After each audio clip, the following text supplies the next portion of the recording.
It doesn't matter what kind of e-commerce brand you're building, you still need a rock-solid way to grow and scale your company like clockwork. Welcome to Seven Figures and Beyond, an e-commerce marketing podcast for D2C brand owners and marketers looking for best practices that include proven strategies and tactics to grow an e-commerce brand to 7 figures and beyond. Bringing 18 plus years of marketing experience as an e-commerce brand owner and e-commerce agency owner, please welcome your host, Greg Shuey. Hey everyone, welcome to the Seven Figures and Beyond e-commerce marketing podcast. I hope that everyone is absolutely crushing it today. Who wants to talk Pinterest? Because I know I do, and that's why I invited my guest to the podcast today. Her name is Natasha Chilcott. She is the director of marketing and sales for a social media agency called Mar Media Group.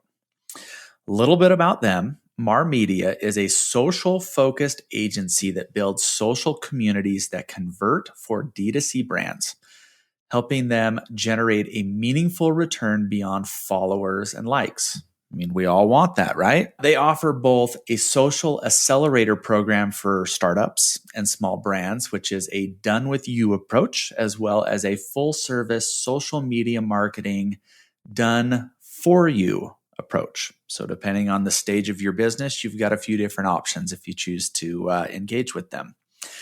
Today, we're going to be talking about organic Pinterest marketing and how to turn your pins into traffic and revenue for your brand. And you know why I'm excited about this topic is one, I believe Pinterest is a severely untapped platform to grow a brand. I feel like a lot of brands are not using it or not using it correctly. And two, this is the first time that we have touched on this topic in 50 episodes. So it's going to be great. Natasha, thank you so much for being with us today. Yeah, thanks for having me. I'm excited. Yeah, it's going to be good. So before we jump in, would you take just a couple of minutes to introduce yourself to our listeners and really help them understand where you're coming from and how you've gotten to where you are today? Been a journey. So isn't everybody's story a bit of a journey? So, I had big aspirations when I was, 20 years old, 21 years old in university, studying my Bachelor of Business and Marketing. I had dreams of a big corporate career, maybe you're moving to Europe and working over there. And evidently that is not what happened at all. I actually graduated university and honors in Australia. And then I came back to Canada in 2017. I settled in a relatively small town called Kelowna out west in the mountains. And at the time, there wasn't a lot happening here. It's a pretty small place. And there wasn't any jobs. So I created my business, my first business on accident, which was a social media marketing agency called Shout Marketing. And I grew that agency for 6 years, originally as a social media agency, grew into a full service agency. I had 2 kids during that time as well. And of course, 0 time off as an entrepreneur. So I was a little burnt out after my son was born. And I decided to start floating the idea of selling the agency. So that's what I did. I sold that agency. I did a transition. And then I met Tessa, who's the CEO of Mar Media Group, on LinkedIn. And I joined Mar Media Group just over a year ago now. You're like, why not jump back into an agency, right? It was not the plan. Okay. I had big dreams of leaving agency life and going brand side. I thought I was absolutely done with agency, but at the end of the day, this is what I know. And this is, I've really, I think, come full circle in understanding agency life and what it takes to have, success with client relationships and results anyways, so that's where I am now. I've been here for over a year, and in the last year, we've had some really great growth. We had a build year. We've invested in our team, and so that's where we are now. That's fantastic. Thank you for sharing. I always love hearing people's stories. Everyone's just so unique, and their journey's so interesting to me. So absolutely. That's cool. Is your town growing in Canada? Very much so, yeah. Everywhere is. Yes. So Kelowna is about 4 hours out of Vancouver into the mountains. And it is a very, very beautiful place that has now been discovered by many people from the big cities in Canada who decide to move out here now. And so we've had a pretty booming economy here and lots of growth. So yeah, I can't complain. It's a beautiful place to live. That's cool. I love it.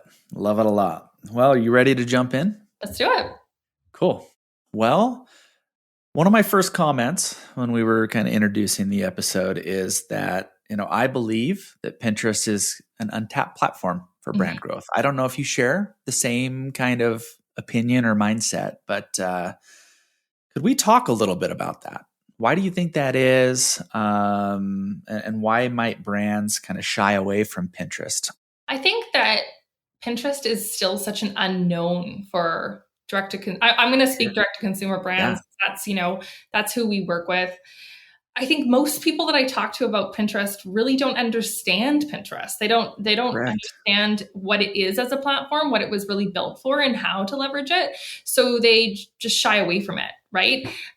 It's very common for us to see the focus in our space on Instagram and TikTok, and a lot of people have been moving away from Facebook, but I think that that's a mistake as well. That's a whole nother conversation you and I can have. Yep.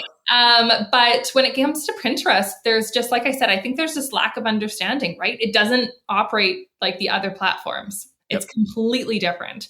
So there is this understanding that, of course, it requires a big investment for somebody to give it the attention and strategy it needs. And therefore, I think that they just decide to wipe their hands of it. Ultimately, that creates a great opportunity for the brands who do want to leverage it, though. Yeah. So when you say that they don't understand it, help us understand what it is and why it's important. Yeah. So we think of Instagram, we think of, it's a bit, it's lifestyle focused. It's, we go there to, sometimes be entertained and connect with people and, aspire to certain things. And we go to TikTok definitely for entertainment, more short form, snappy, attention grabbing content.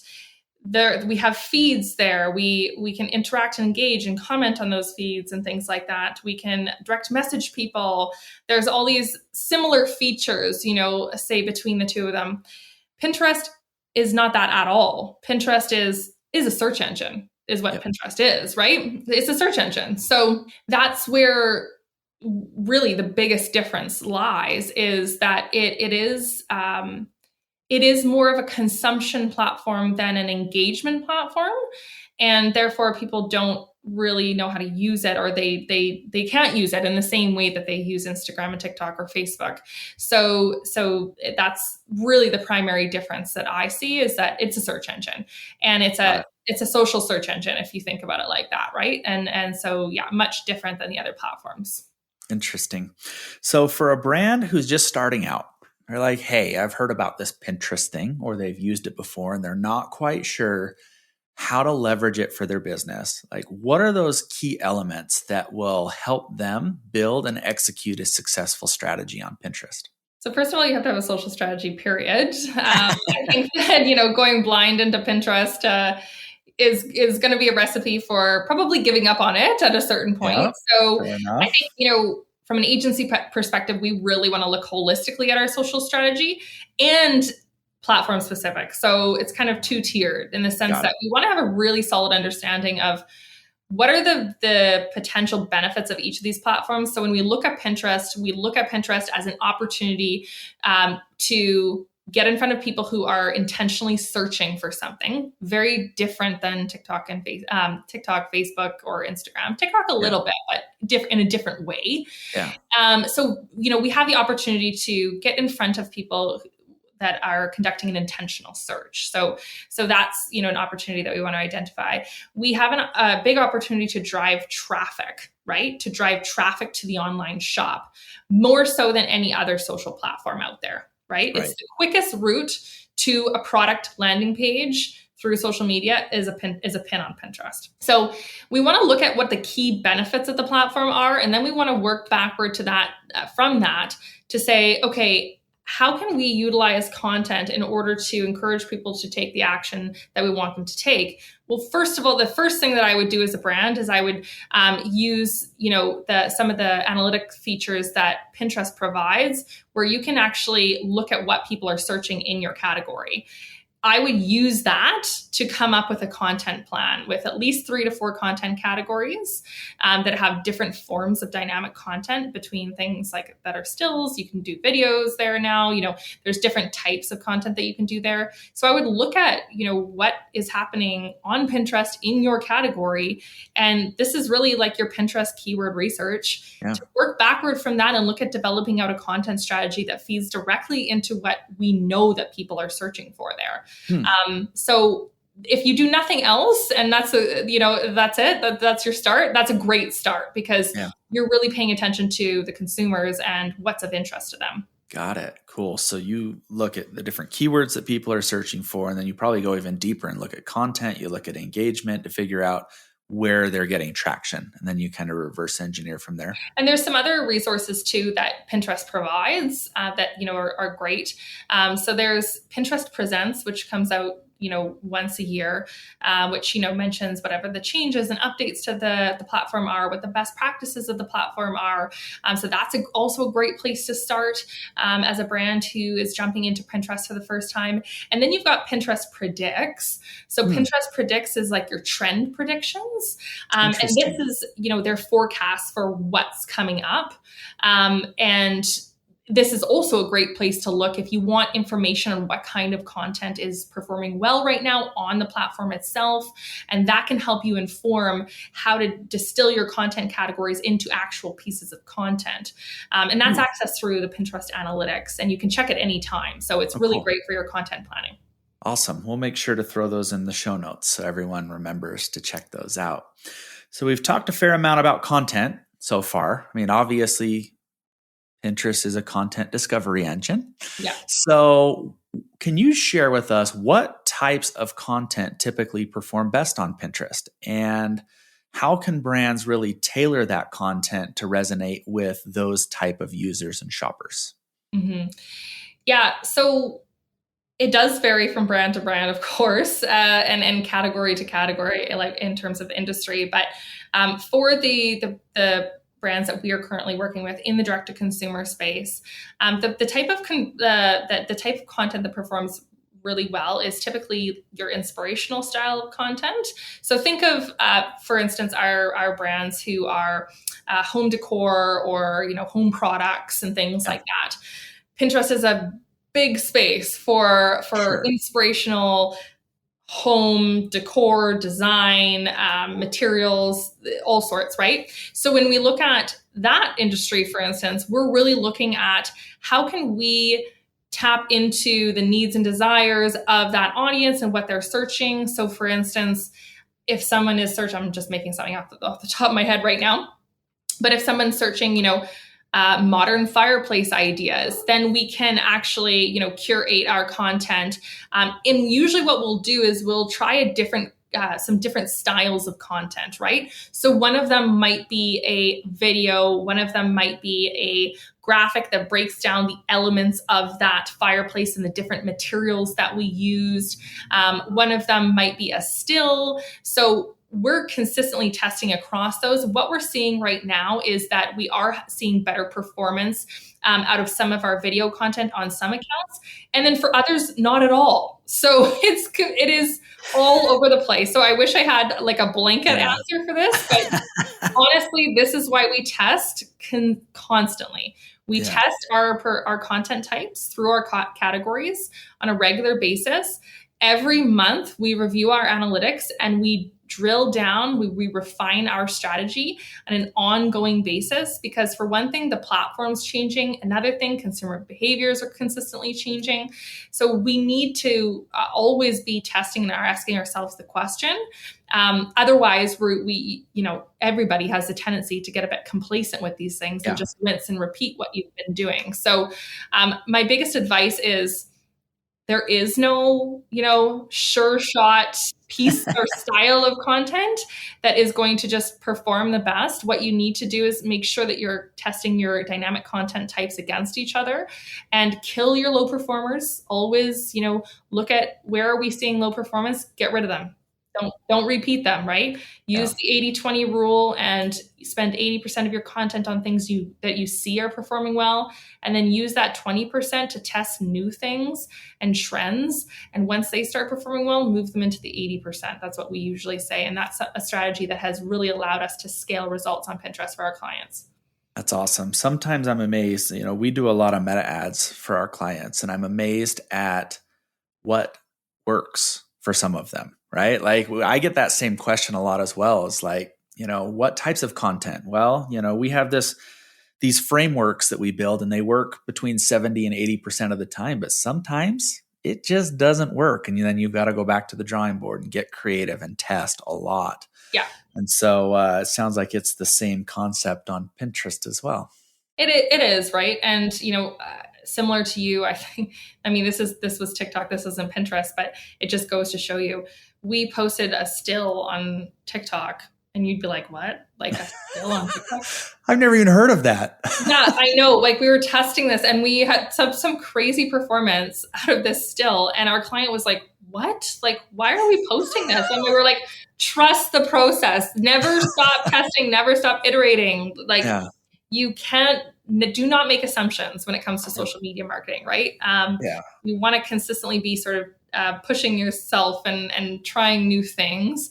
That's where brands really struggle, to be honest, right? They want this sure shot, plug and play way to approach organic social. And the truth is that you can't do that. That's not the brands who are performing really well are consistently, getting outside of their comfort zone, trying new things, iterating. And that's how you have to do it. There is no just rinse and repeat that is going to work and allow you to scale over time. It might work for, a period of time and then it's going to go stale. And I think that may be one of the reasons why organic social either doesn't work for clients or it scares them away, right? Because it's a significant investment in time and asset creation. Yeah. And they either just do the status quo, which maybe gets them a little traction and then stops working or doesn't work at all, or they just don't do it because it's too much. It's just too much. It's the same. Yeah, you're nail on the head. So, usually when I audit a brand, there's usually a couple situations that come up. One is like you mentioned, it's like they've just kind of been doing status quo, posting 5 times a week. And oftentimes they actually have really great content even, I can see that they've put a lot of like time and effort and energy into their content and their engagement is terrible and their growth is stagnant and they're not generating much traffic from social to their shop and they're not converting, making sales off of social. And it just goes to show you that, great content is just a small piece of the pie as well. Right. And that, a lot of brands are like, it's hard because a lot of them just don't understand or have the resources in order to leverage it correctly, right? Yeah. A lot of them have, maybe one social media coordinator or social media manager on their team. They're a single person. We all know that really great creatives aren't very strategic and really great strategists aren't very creative. Yep. So don't get me wrong that there are some unicorns out there. I'm not saying that this person doesn't exist. But what we typically find is that there's one or maybe 2 people who are trying to do the job of a graphic designer, a video editor, a videographer, a photographer, all of the, a strategist, all of these different pieces that you're like, nobody has all of those skills for 4 different platforms that all have different algorithms, different needs. We talk about Pinterest. Well, it's hard to find someone who is a Pinterest expert and a TikTok expert and has all the skills to service both of those platforms appropriately for a brand. Yeah. So honestly, unless you're building out a team of 3, 4, 5 people in-house for a social media team, you're going to struggle to really leverage the platforms the way that they can be and really generate the growth and the sales that are possible through organic, which most brands think that isn't a thing, but it is a thing. We have clients who we sell hundreds of thousands of dollars worth of product for on, each quarter. And people are always shocked when I tell them that. But, when you have a team of experts and specialists that are, every day, like looking at the numbers and tweaking things and creating content, and then these things are possible. So it really just depends how deep you want to get into it. Yeah. It's not cheap. It's not cheap. And it's not easy. No, it's not. No, it is definitely the most labor intensive, I think, of the digital marketing. I mean, I run a full service agency, so maybe this is just my experience, but when I was running Shout Marketing and we were full service and, we were doing social media marketing, we were doing paid, we were doing SEO, we were building, websites, and building websites is a lot of work, don't get me wrong. But in terms of like your ongoing retainer services with agencies, I mean, social media, as far as I'm concerned, takes the most hours. And it is the hardest to execute because of the communication that's required on an ongoing basis with the client, and finding the sweet spot between that agency client, relationship for social. It can be difficult to do. Sometimes I ask myself why on earth I got into this industry. And then why you did it again. And then again, I know, like, how did I end up here? So it's just what I know now, but it is challenging. It is challenging. And I can't blame brands for, their accounts going stagnant and them like struggling. Like the conversations that I have is like, they're struggling to do what needs to be done. And I get it. It's hard. Like we're struggling. We do it every day. Yep. So I think we've established it's resource intensive. You've got to create a lot of content. So how often should brands be pushing that content out onto Pinterest to maintain a strong organic reach?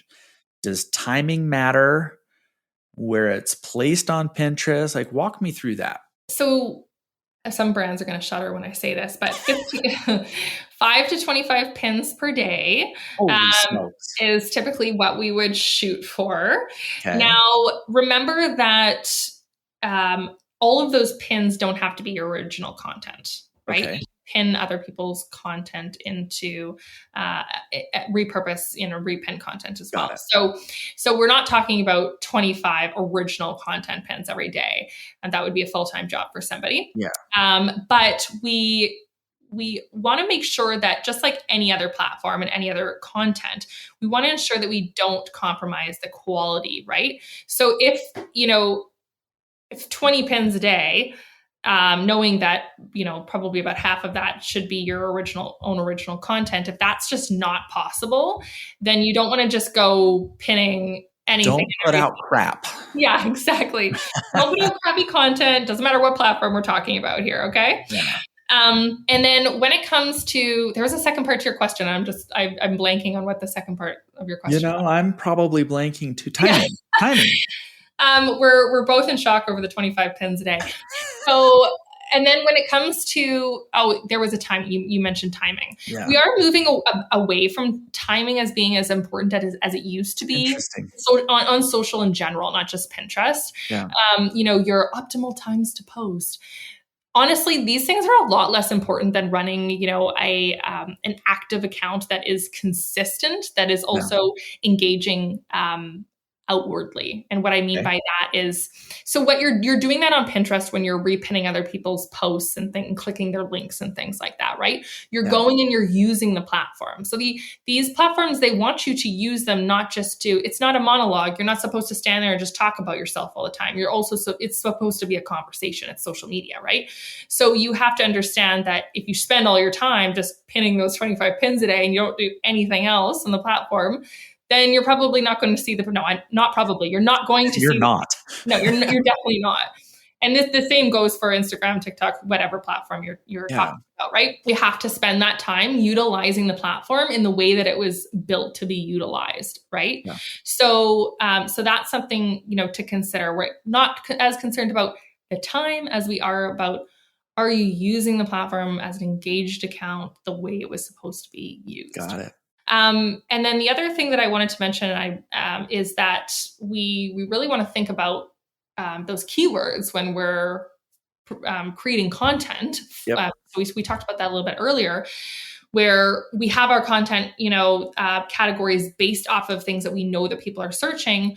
We have to carry through those keywords through to our title, our description, the names of our boards, the links that we're sending people to. We want to tie that into the whole piece. So again, if you're going to go on the lower end of, those 5 to 25 pins a day, ensure that you are taking into consideration that keyword research in each element of, the Pinterest strategy. So again, your titles, your pin titles, your board titles, your descriptions, all of the different pieces, you want to create a valuable piece of content around that.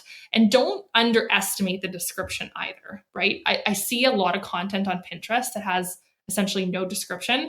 It just has a link, which is, the link is very valuable. Yeah. But we want the description. That you're not going to get the visibility that you could if you don't have a good description that accurately describes the content and what it is, the value of it is, right? So just don't skip any of those pieces and focus on the quality over quantity, just like anything else, right? Yeah. Interesting. So you mentioned boards. Once upon a time, boards used to rank really well in Google and drive a fair amount of organic traffic. Yeah. I don't see it as often anymore, but I would imagine it's still incredibly important as part of your strategy inside of Pinterest. So can you talk to me a little bit about that? What role do boards play in that strategy? So again, not to rehash the keyword thing over and over again, but with the looking at, again, how people are using the platform, what are they searching in relation to your product or products. Sometimes we'll use boards as more of like a, categorization. Sometimes they're more inspiration based. So I'll give you an idea. One of our fashion brands that we work with, we have boards around particular styles. So each of our content that fits into, your cool mom style, we will, integrate into that board. So we'll use it from a categorization perspective, as well as tying into those keywords. There's a lot of different ways that you can approach boards. And again, also not to rehash the trying, the testing, but that as well, we want to, sometimes we'll build boards and we'll pin content to it, and it's, it's not really hitting the way that we thought it was, or we're not getting the views, the visibility on that content the way that we thought we were going to. So we will rehash that and try something else. So play around with categorization based on keywords. Also try to think in the mind of the consumer. So depending on what your product is, let that inform, or how you even break down and categorize your content or your products on your website can be helpful too. So again, it really just depends. I'm trying to think of another example. We have one of our clients who does, like water bottles and kids cups and things like that. So we'll also do like themes around, mommy daughter matching this or that, or like themes around like holidays and whatnot. And those will tie more into our more seasonal kind of searches and promotional or back to school kind of pieces. So again, remember, it's a search engine. So everything that we do, we want to do with the intention of understanding how the consumer is coming and behaving there, what they're looking for, and how we can create value for them. But again, Pinterest is very inspirational based, right? Yeah. People are going there for ideas about things, right? They're not really going there to buy a product, but nobody's going to any social media specifically to buy a product usually, unless we want to argue about TikTok Shop, but that's another conversation. So yeah, remember that people are going there, they're using it as a search and they're looking for inspiration. We can create enough value for them and then gently course them down our funnel toward the shop. That's how we do it, but we do it in a way that first comes to serve the user with value and inspiration, and on things that we understand to be important to them. So you really have to know your user. Again, everything I was saying really relates to any platform, a part of apart from some of the specific things we've mentioned about Pinterest, but this is true for any social. And to be honest, this is where brands really drop the ball, is that 100%. they treat everything as like a promotional opportunity. Oh, here's our product. Oh, here's our product in black. Oh, here's our product in mint. Here's our product on a fancy background. It's like, no, people don't want just a picture of a water bottle. That's not going to inspire them to purchase the water bottle necessarily, right? They're probably more likely to look for that on Google than they are on Pinterest. But if we can inspire them with, a themed workout outfit and matching water bottle, different approach. So, yeah. I like that you bring that up, because I also believe that a lot of brands drop the ball by not understanding their customer, understanding what their unique buyer journey looks like, how they consume content, where they search for content. And by doing that research up front, you can solve a lot of problems really fast and accelerate your ability to tap into the right platforms with the right content. Yeah. And dare I say, the right timing. Yeah, exactly. Yeah. And remembering that, that comment I made about it's not a monologue, it's a conversation, you're going there to create a community around something. You're not going there to just post content about your product all the time. I can't say this enough. I'm honestly surprised how many brands still just post, studio product photography over and over again on their socials and wonder. And then when I have a conversation with them, they say, "Oh, so organic social doesn't convert sales for us." It doesn't work. Well, why is this interesting to anybody? This isn't actually interesting or valuable content. You're not seamlessly integrating into their daily lives through their feeds. Yeah. It's like when they see your content, it's like, oh, there's somebody else trying to sell me something. Yep. And, let's leave that for the ads. Let's leave that for the ads. But the organic content should more seamlessly just fit into their feeds, just like anything else that they're viewing from friends, family, influencers, you name it. All right. So we've talked about a couple of them. We've talked about types of content being posted as a potential no-no. But what other big mistakes do you see brands make when trying to get traction on Pinterest? Definitely that they're not pinning enough. Pinning enough. Yes. Yep. Yeah. So you see some of them, they'll do a board and they'll pin some things to it, and then 3 months will go by and a new collection will launch. A new collection in their handbag brand will launch, and then they'll do a new board with pin, and then they won't touch it again for it.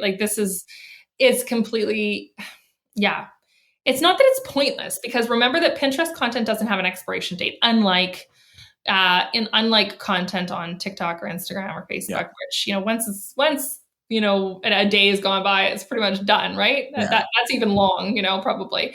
But Pinterest content doesn't expire. So it's not that content's not valuable at all, but just remember that the point that I made about when we don't show up consistently and use the platforms how they're intended to be used, we really limit the possibility for visibility on the platform. So we're not going to get as much out of it if we don't put into it what is intended to be put into it. So that's just something to consider when you think about kind of intermittently adding your boards and pins to Pinterest. Definitely try to come up with a consistent approach that you're, again, even if it's on the low end, honestly, even if you were like, we're just going to pin once a day, that would be better than every 3 months, obviously. Sure.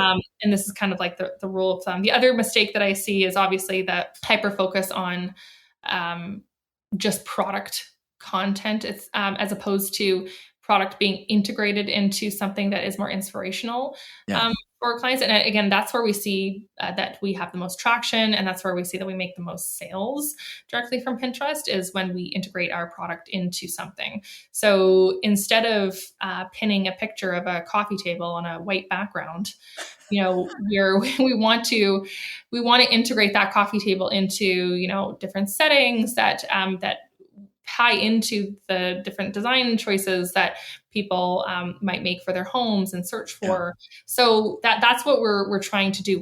Remember that creating content to be shared and saved is kind of like the holy grail across any of the platforms. So definitely for Pinterest, we want people to repin to their own boards where possible as well. So remember that when you're creating content. Don't make the mistake of just thinking, oh, I'm just putting a picture up for someone to look at.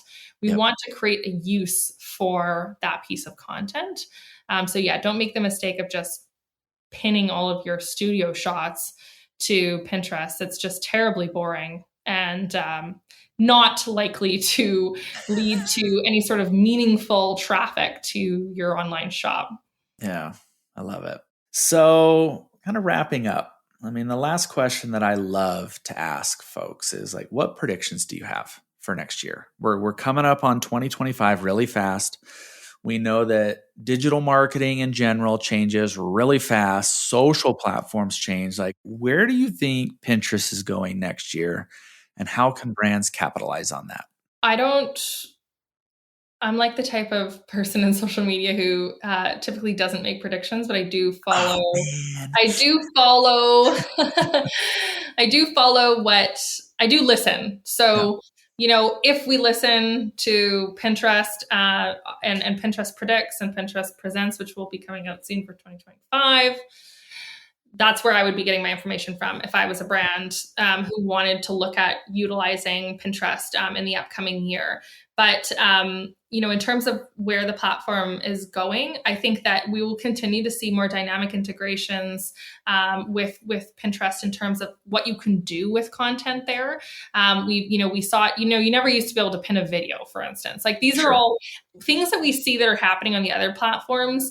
Pinterest will continue to make adjustments and things like that to their own platform and the capabilities that you have on the platform. It's not as fast moving as TikTok. It's just not, because it's such a different style of platform. So the good thing about Pinterest is that you're not going to every week be like, oh my gosh, what are we doing this week? This week with Pinterest, like what's happening? And we gotta, change our strategy, constantly like we do with the other platforms as an agency. We have a little bit more stability and consistency with that platform, which is the good thing about it, right? So if you, pay attention to Pinterest Presents, what they announce as, where, what the best practices are going to be up in 2025, listen to the platforms, listen to what they're telling you, and use the platforms as they're intended to be used, like I said before. And check out your Pinterest Predicts and look at the forecasts of what is trending in real time, and basically build out your content calendars accordingly. So what we don't do as an agency, which maybe other agencies do, is we don't say, this is what we're going to do for the year. We say we have short sprints. We just call them, these are our short sprints. This is what's happening right now on these platforms. And this is what kind of reaction we're seeing in real time from our users.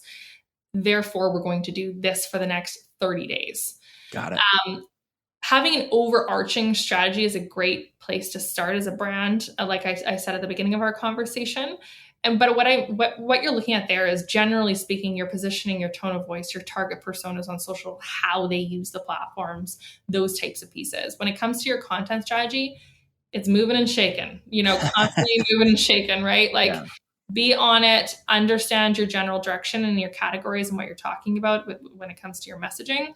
But the actual content itself, how you put together a reel, what audio you're using, what type of pin you're going to pin today, these are things that you're going to be informed of on a weekly basis from the platforms. Yeah. So just pay attention, listen. And this is where these are the things that are hard to do and hard to keep up with if you have a limited team, or in some situations where we see like the founder who's still managing the social with smaller brands.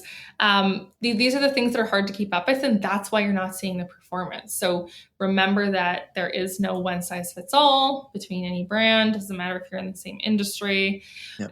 And that you have to be on these things on a regular basis in order to tweak what you're doing consistently to see the results and be able to scale. I like it. Perfect. Well, thank you so much for being with us today, Natasha. I totally appreciate it. Yeah, thanks so much for having me, Greg. I think we learned a lot of really amazing things. Some of my key takeaways are, you got to know your customer. You got to know their customer journey. You got to build an overarching social strategy, which never occurred to me before, and then figure out how the channel plays into that strategy. Velocity of content's important. Testing's important. You just got to get out and you got to get going, right? Yeah. And like I said, listen to what the platforms are telling you. Remember that, you want to treat each of these platforms unique to what they are and understand why people are going there in the first place and what they're using them for. Don't lose sight of that. Ask yourself that, when you're planning out your content. Just ask yourself, how is this valuable to somebody? Why are they here? How is it valuable? Yeah. How is this going to impact them? What journey do I think that they're taking through this content? What am I trying to get them to do here? And lead with value, and then, connect that with your CTAs and where you want to see people going and what actions you want them to take, and test and refine over time. We don't have any big secrets over here, contrary to popular belief. We don't have some writing on the wall or some magic, sequence that we use. It's process, and we use process in order to drill down on strategies and results for clients. And the consistency and the dedication over time is what will produce great results for you on a platform like Pinterest. Fantastic. Awesome. Well, to our guests and our listeners, take what you've learned here, which I think we've learned a lot. Come up with a couple of action items that you can start executing against, and take massive action. Thank you, everyone, so much for joining.